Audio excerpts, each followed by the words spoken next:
Yay, we did it. Yes, we got it to work. Oh my gosh, that was the hardest part, I think. Totally. You can hear me okay? I can hear you okay. Awesome. Yes. Good. Amazing. So you are you in New York, New Jersey? Where are you?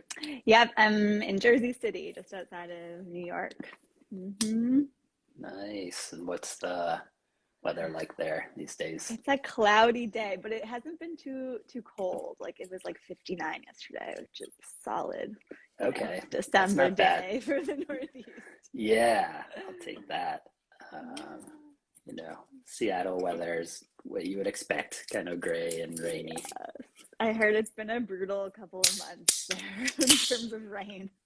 It Oh, how I has. miss I it. think it's like the rainiest in history or something, which for Seattle is saying quite a bit. Yeah. So Yeah. maybe we'll give folks another couple minutes here to Sounds file in. good. Are you gonna I play piano can for us at any point? That'd be I kind of can fun. go I can go grab my boyfriend. He can perform That's his. Got a it. tune. Yes. Yeah. Very cool. And So folks good. joining, if like at any point you can't hear us or see us, just throw something in the comments, and that way we know. Awesome. Let's see, Kate's here. Hi, Kate. Awesome. Mhm. Even worse. Yeah, I've had to You learn found us. Slack over the last year or so, I think, with the rest of the universe. Zoom, Slack, these are our new kind of skills in the pandemic. But I'm still new to IG Live, so I think we're all learning. Totally. Yes. Indeed. Cool. Maybe let's get started. Yeah. I'd love for you to introduce yourself, and then maybe I can do the same. Yeah, beautiful. So great to be here with everyone. I'm Sara Chizek. I am a grief and sensuality coach, and um, it didn't, I guess, my grieving journey really started when I was 4 and I lost my dad to cancer, but I really was numb to my grief for most of my life and adult life. And so the fact that I'm a grief and sensuality coach right now actually surprises me some days, and it doesn't at the same time, but just to the level to which I was really uncomfortable speaking about grief. I was really uncomfortable speaking about the loss of my dad and the heartbreak that happened with that. And so it wasn't until about 5 years or so ago where um, after a lot of talk therapy that I was able to really feel some of that pain, and I realized that my grief is actually a portal to getting to know myself better. And so after years of my own personal studies, I now work with people, and specifically women, on kind of reclaiming grief as a portal to deeper connection with themselves, deeper connection to their truth and to who they are. And it's been a really beautiful ride. I left my job at Amazon during the pandemic to pursue this full time, and so I'm happy to be connected with Juan here on this topic. Amazing, amazing, and thank you so much for sharing that. And some similarities to my journey there, so that certainly resonates with me. And so I was super excited when we crossed paths a few months ago, maybe now. Yeah, but my quick story for folks that might not know. So I was similarly at Amazon for 8 years or so. Finally left earlier part of this year to pursue starting my own business with Lalo. Lalo really centered on that ability to preserve memories and stories. And that, I guess, initial why I did this was having lost my father. And it's actually, I didn't know when I was setting this up, or maybe I did know subconsciously, but today's the anniversary of his passing. So it's been 18 years. He would have been 75. Um, Um, and, when he passed away, I was in my early 20s, and maybe like a lot of folks in their early 20s, but certainly for me, I was more just into myself and what I had going on. And like, I was in business school. So when he passed away, I was actually like in the middle of my finals. So I like took my finals, like, Mm, and yeah. uh, never really grieved. I don't know if there's a proper way to grieve, but I never really spent that much time grieving. And now, you know, 20 some, 18 years later, finding that, I needed to work through some of those things. And I feel like, as terrible as the pandemic has been, it did give me the space to like evaluate a lot of things in my life. And certainly grief was one that I wanted to spend more time on. And now with Lalo, it's part of my work and my life. So yeah, that's kind of my quick spiel, but super exciting to Mm, see some of the folks out there. I see the Manila family, some Mallory, probably Mallory, Amanda from our team, and a few other folks from our Slack group. So thank you so much for joining us. But maybe we can. The topic for today was around grief in the holidays, and like for me, definitely um, that hits home because obviously my father passed away, you know, in December, right around the holidays. My mm, stepmother, who's his wife, passed away around Thanksgiving. So like, I've had a lot of loss during these months. And so, yeah. it's kind of mixed emotions for me because I'm like, hey, this is the holidays. You have time off. It's Santa Claus, and Mm-hmm. you're supposed to be like, celebrating. And I have a 9-year-old daughter, and so I certainly want it to be. She's amped up, and I want it to Yeah. be a Yeah. happy, joyous occasion for her. But I often find myself like, not being able to fully embrace that. And so, yeah, I just wanted to get Mm-hmm. your thoughts a little bit about that. Yeah, yeah, totally. And before I go into that, I just think it's really beautiful that this is a time to honor your father's passing as we embark upon this conversation. So awesome to Yeah. be here with you. And yeah, I think that grief, I like to think of as grief as the loss of possibilities, right? It's like the loss, it's not just the loss of that person, but it's also the secondary loss of all of the possibilities of moments during the holidays that can be shared with that person, right? Those family traditions. And I think that um, it's really important to remember that both things can be true. You can have a moments of holiday spirit and holiday cheer, and then you can have moments of sorrow and like really righteous pain for the loss. And a lot of times that's where like the holiday grief guilt kind of will creep in, where if you find yourself really enjoying a moment, there's almost like a cap on that. And it's like, oh, then you remember the loss, you remember the sorrow. And sometimes it can be really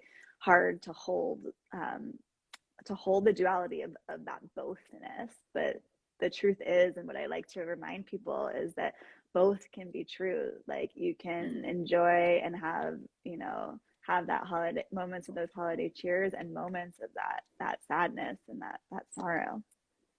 Yeah. No, that makes total sense. I think, excuse me, I think for me, like I started to feel it, like when we were putting up like decorations Mm-hmm. this weekend, and maybe we're a little late in doing that, but but as we're doing that, I felt myself like, just getting sad, right? Like starting to Yeah. think about the holidays and like other relationships in my life that are a bit fractured, and which also kind of Mm-hmm. plays into it, and just thinking like, and my daughter noticed, and she was like, hey, why isn't daddy like helping us and Mm-hmm. like, being part of this? And so, uh, I had to like kind of go off by myself for a little bit and just kind of, Mm-hmm. meditate, just kind of sit with Yeah. those feelings a little bit, and just, and then I felt better, and then I came down and, participated more. But I think part of it for me was just communicating that, to my wife Mm-hmm. and to my daughter of like, hey, I'm not being an asshole here. I'm not just watching the Seahawks game while you guys put the tree up. I'm, Right. I'm going through something here. And so like, Yeah. I think that's been part of my awareness of like, in the past I might have just been grumpy and not even have known. Right. And I Mm-hmm. feel like, Mm-hmm. uh, now in my early 40s, I guess never too late, but finally being like, oh, I'm not just grumpy. Like, this is why. Yeah. This is grief. Yeah, exactly. Yeah. And the Manila family, they're good friends of ours. So fractured relationships, and I Yeah. think that it brings up like grief isn't just about maybe losing someone Mm-hmm. physically, but like losing a relationship, right? So like our friends in Right. Manila's moved to New York. We always spent the holidays with Mm. them, and so that's been challenging for us. But I also have fractured relationships with other folks in my family that I'm no longer close to. So those are all Yeah. kind of different parts of grief.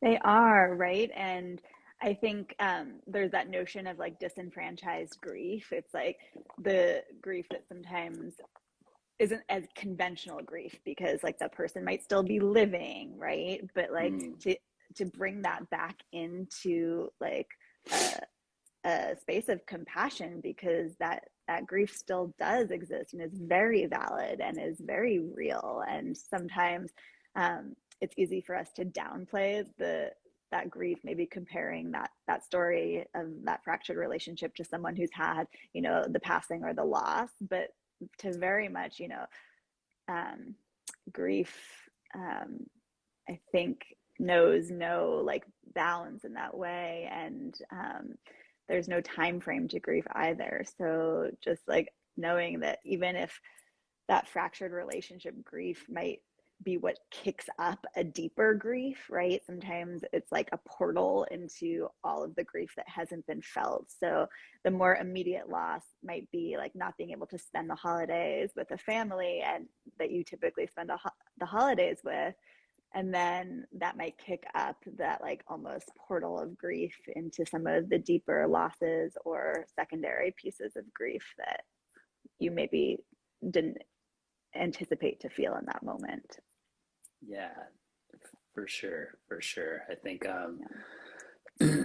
you know, in our new, not so new anymore, I guess, but in this kind of social media world that we live in, there's so many like triggers out there, right? Because Yeah. social media is all like, oh, it's happy and joyous, and sometimes I find myself feeling like, wait, what's wrong with me? Like, why aren't I joyous like these people in this postcard or whatever? Mm. And you know, I don't know, like I don't know if Mm. you've felt that way or talked to other folks around like comparing or, Oh, yeah. yeah. I mean, this is so topical because Yeah. I just had a really deep conversation with a friend about this, and we Yeah. actually felt like it was an act of self-care to like go in and like mute some people on Instagram that were making Yeah. us feel bad about ourselves in whatever way. And like, you know, I think that's just to say that taking care of yourself comes first. And so if you need to like not hear from like the person that's like always like at level 10 joy and Christmas cheer on Instagram for How a is that week, even like possible though? I Like, don't know, but they do it. But also it's because that's the filter, right? It's the filter of like, that person's reality probably has some grief and sorrow in it too. But then if, right. this is the filtered experience of how we view people's life, and seeing people at level 10 joy all the time sometimes can kick something up. And if your way of processing that is like to mute them for a week and just like be in your own space, like I went through and I just muted a lot. I muted like pretty much everyone that wasn't like travel and like dogs like cuddling. Like I just needed Yeah, like to not be in a state of comparison for a minute, and it felt really good to take care of myself in that way, you know. for sure. Yeah. Yeah. Or just um maybe even just being off social media, like completely, maybe. exactly. Exactly. Yeah. But I want to really commend you and just reflect back that in that moment with your family over the weekend that you took Mm, the time to excuse yourself from the situation, to speak that instead of like grumpily, like, marching Right. off, which is like also an understandable reaction to someone who's in grief. But to actually communicate clearly what was going on, step away, and do something to take care of yourself, I think is the permission slip that we all need during the holidays, because things will come up and you get to feel your feelings. Like you get to, like, it's a I look at it as like an honor to take that time to feel your feelings, and it's a privilege to do so, especially in a world where we've so been conditioned out of feeling our feelings and out of feeling grief. We so easily go into the numbing, to like the binging the TV, all the things, the social media. So for you to just take that pause point for yourself is like, you're really modeling like a great tip on how to navigate this time and grief. Yeah, thank you. And it's taken me a long time to even get to this point, right? But it's a journey. I'm looking at one of the comments here. They mention it's hard to share with family because even they sometimes feel like, hey, you should be over it, which I know certainly resonates with me. Like, what would you say to someone like that might be Yeah. hearing that from folks? Yeah, you're so not alone in that, first of all, that like it's really common for others to reflect back that like you should be over it. But the fact of the matter is that there's no time frame to grief, and it is a journey. It's often a lifelong journey. It's an inward like portal to how you relate to yourself. And grief goes through seasons, right? Just like the cycle season, so do our feelings and our emotions. And so you might have like a season that feels more ripe for the grieving process.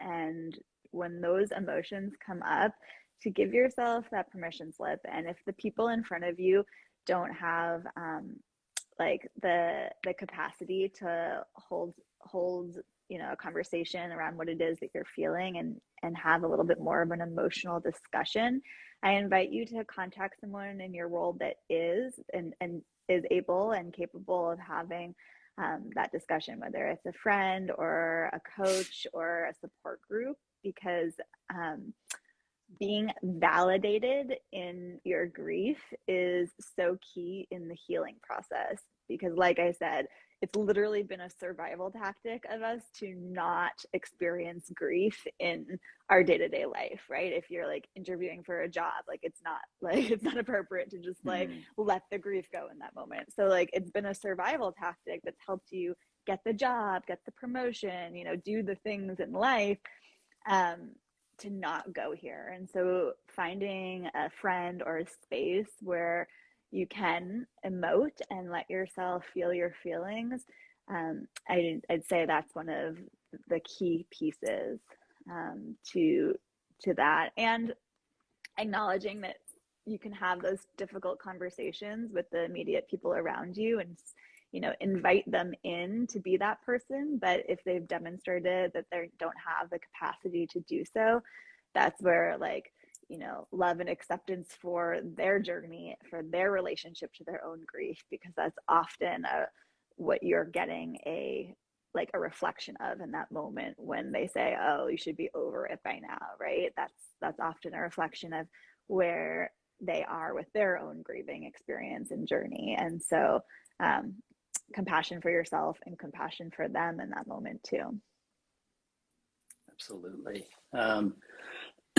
So you talked through maybe some of the ways to manage or cope through some of these situations, and I know everyone grieves differently, and there's no formula. And like I kind of chuckle when I see these social media posts of like 5 ways to cure grief, or like No. how to solve grief. Here's the 5 things you do, and then you're done. But I think for me, I talked about meditation, or Mm-hmm. finding support, whether it's a friend or a therapist or coach or whatever it may be. Like, what are other ways or other more healthier, I guess, outlets versus like you Yeah. know, binge watching or turning to spiked eggnog or whatever it may be. Yeah, yeah, Yeah. totally. Um, so one of my favorite is to kind of create a ritual around the person that you might be grieving, or the, even if it's not a person, if it's a moment in time, just like that ritual around that event or person. And I think Lalo is a great way to like, Mm, it ties in really beautifully here, right? yeah. But what that might look like is just starting by like setting an intention um, for this ritual. Maybe it's to connect with the person that you've lost. Maybe it's to connect with yourself in this moment. Maybe it's to just come into a little bit self compassion around what you're feeling in your grief. And so begin by kind of setting in that intention. And then you can choose a location for your ritual. Maybe it's a place in nature that's meaningful to you, that was meaningful to that person. Maybe it's just somewhere in the house where you have a photo of that person, you know, on display. And then from there, choosing any special objects. Maybe it's a photo Mm. album, or I know for me, I have a treasure chest of like my dad's, like his beeper from work, because yeah, it was the 80s. His, Yeah. you know, his like t-shirts, and like some other just meaningful mementos of him that are treasures to me. So you can kind of bring any special objects around, that you have around with you, and then choose some sort of practice that you do in this space. So maybe it's listening to a song that reminds you of that person. Maybe it's meditating and just like being quiet with your thoughts and just being in kind of a contemplative, like inward experience. Maybe it's singing or dancing, right? Or like letting Mm. kind of your emotions like shake through your body. I always like to combine grief with an embodiment practice, which is means basically moving your body to combine feeling an emotion with like feeling it in your body. And so Yeah. that might just be like shaking your hands, shaking your arms, like jumping a little bit, and like letting yourself release and just move that emotion through your body. Um, so those are just like a couple of things that you could Yeah. do at your ritual site, but designating that space to, you know, the special person in your life that you've lost, and also ultimately to you, right? To like your grief as being something that's sacred and valid and worthy of taking up that, you know, 10 minutes of time. Absolutely. Yeah. No, that's amazing. I was thinking through some of the things that you were talking about earlier, and I wonder, like, if you would share maybe a little bit about kind of your journey, whatever you're willing to share, just in terms of like what maybe led you to say, "Hey, I want to pursue this further as a coach or get educated," and Mm-hmm. yeah, was there like something that kind of triggered that for you? Well, I think um, one thing that really just kind of stopped me in my tracks was when I started to think about what I had been taught from society about expressing my emotions. And Mm, I actually invite anyone who's listening right now, or if you're watching the replay, to like comment what it is that you learned from society, from family, from the people around you, from the culture around expressing your emotions growing up. Because what I often find, and what I found in myself, was that, you know, if I started crying, something was wrong, bad. Like I would immediately have like tissues like shoved in my face in like a like loving and endearing way. But like yeah. tissues also almost signal that what you're doing like isn't okay, and to like wipe it up Mm, and not be messy. So it really like hit me like a ton of bricks that, oh my gosh, like everything that I've been taught about emotions is in like, it's, I have like an inner conflict with what we're actually like naturally do as humans, right? And if you think about a toddler who knows how to have a temper tantrum like the best of them. Like, at what point does that behavior not become okay, right? And so I think I got a little like, I think anger can be a useful tool, but I got like frustrated and angry with like what Yeah. society has taught us about grief, and then what I actually found the most cathartic thing to do, which was to like, I used to block my calendar for like an hour a week to just Mm. grieve, and I'd look at, you know, old journals of my dad's and of my family's during the time that he passed, and photos, and it was like that was the medicine right there to let myself have that space to grieve. um, and it was through that path that I actually found myself, because I had previously, like I said, kind of been numb. Like, I was checking boxes, I was like going to school, getting the jobs, doing the things, getting promoted, and I felt like this sense of emptiness inside while I was doing all those things. And it was through my grief and like coming face to face with the harder stuff that I actually like came into really knowing myself and trusting myself. And as soon as you sit on like a gold mine of something that can be shared with others, it's hard to keep that in. So now I just feel like I would be an asshole if I didn't share this with the world, because Yeah. I have some really powerful tools to move through grief, to make grief art in some way. Yeah, Yeah, absolutely. they said, yeah, adults told us not to cry, to put yourself together, to calm down. Yeah, exactly. I'm so glad you shared, right? To like process your emotions by yourself, like to not inconvenience anyone when you're upset, but to like do it alone. And so Right. that's where group work, I think, is really powerful, because there's so much power in being witnessed in your hard emotions, and like not being shamed for them, not being judged for them. For sure. For sure. Yeah. I mean, like, I think definitely in society and, you know, different roles, different kind of expectations for men and women too, like, you know, men crying typically not, you know, Right. kind of seen as, oh, you're not weak, you're weak, or, you know, something Yeah. like that. Like I remember like not crying at my dad's funeral or memorial, and I kind of felt bad about it. I was like, why am I not crying? Like other Mm, people are crying. yeah. I should be crying. I certainly have cried a lot since then, but yeah, I think I'm hoping that, you know, these societal things will change over time. I don't think it'll happen Yeah. overnight, but yeah, some are cultural too. I think in different Hmm. religions or cultures, like what's the norm and not the norm. But yeah, it's super interesting that you tapped into that.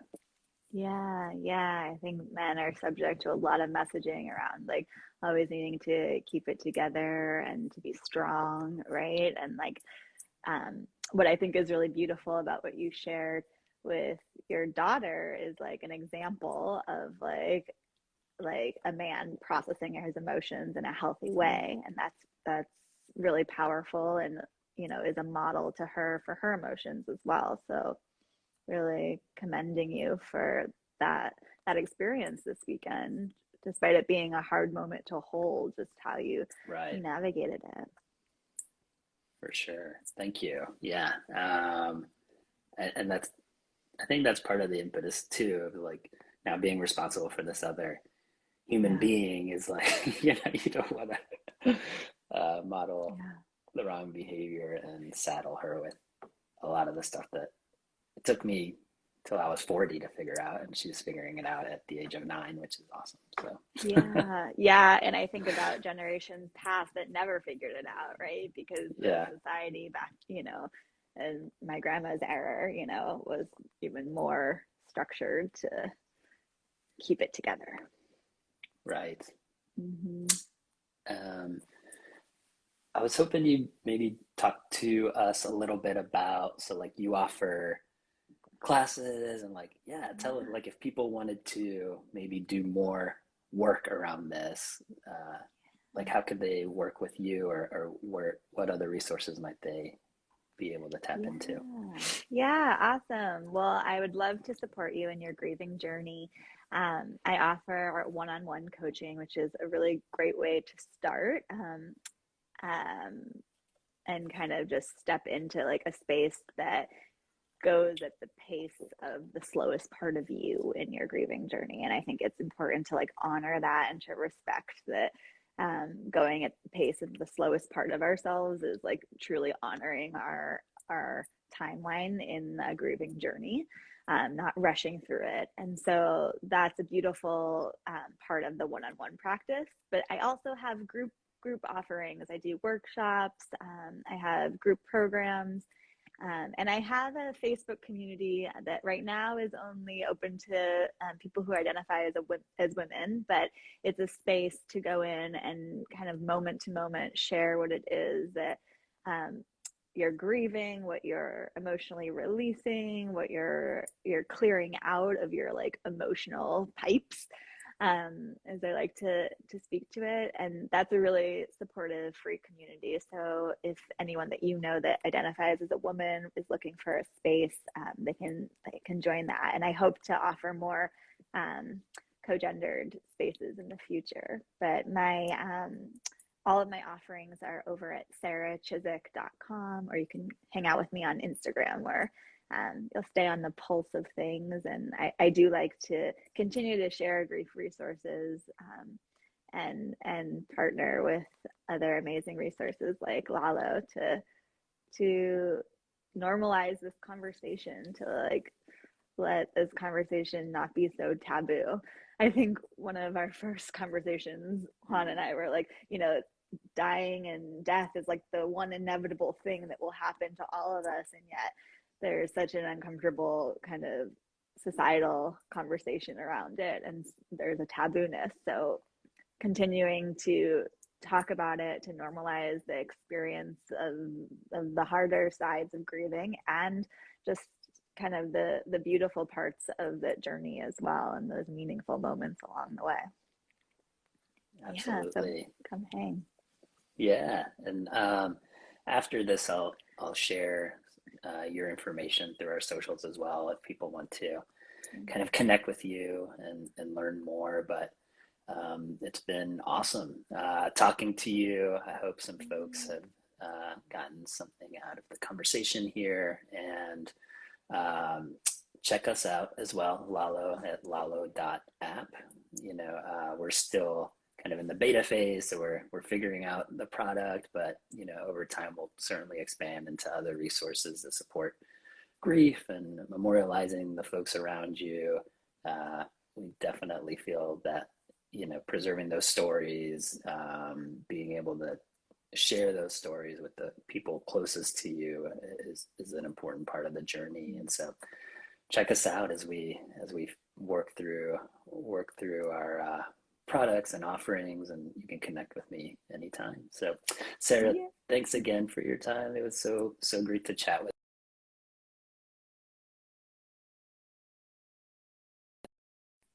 Excellent. All righty. Well, thanks everyone.